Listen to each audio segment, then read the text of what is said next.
Tinysaurus by Andrea Kaczmarek. Of course, dinosaurs are big. Everybody knows that. But there was just one dinosaur that was small, very small. Tinysaurus wasn't much bigger than a cat, so nobody took much notice of him. The other dinosaurs stamped around from tree to tree, making everything shake. You always know when there's a dinosaur around, when the trees start to shake. Tinysaurus didn't stamp around. He just curled up and waited for those great big dinosaurs to pass him by. And not only did those great big dinosaurs make the trees shake, they also stretched up high and ate the leaves. Some trees had fruits, so that was even better. Tinysaurus couldn't do that. Tinysaurus couldn't make the trees shake, even a little bit. Tinysaurus couldn't stretch up high enough to eat the leaves or the fruits, but Tinysaurus knew exactly what to do.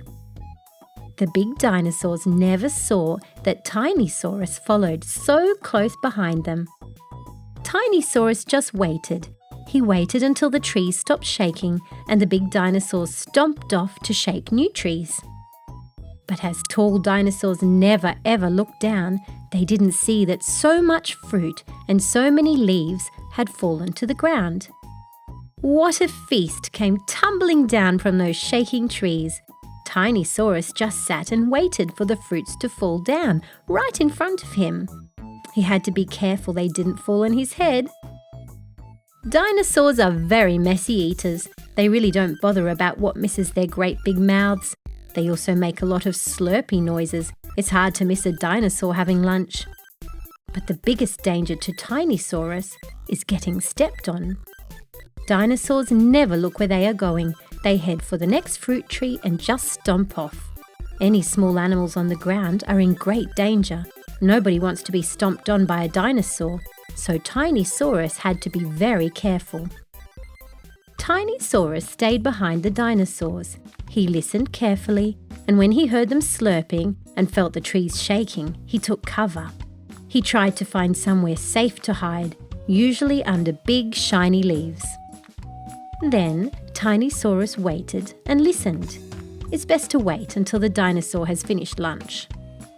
You know when he is finished because the slurping stops and Dino has a mighty great burp.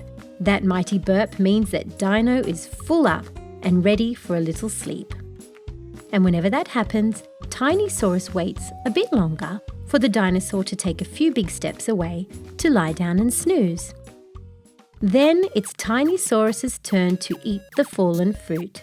There is no danger of a dinosaur waking up. He likes a long, lazy sleep after eating so much. So Tinysaurus has plenty of time to eat. A dinosaur lunchtime sleep is long. Of course, Tinysaurus likes a little sleep after his lunch too, but not too near the dinosaur. If he flicks his tail or switches, it isn't good to be too near. A dinosaur tail twitch could flatten a tiny dinosaur easily. Tinysaurus always finds somewhere safe for his sleep, under some leaves or snuggled under a little bush. Not too near, but not too far from the sleeping dinosaur, because Tinysaurus likes to follow those great big dinos. Because if you can't reach up high yourself, it's perfect if somebody else can. The end. Thank you for reading with Storyberries.com. Free stories for kids.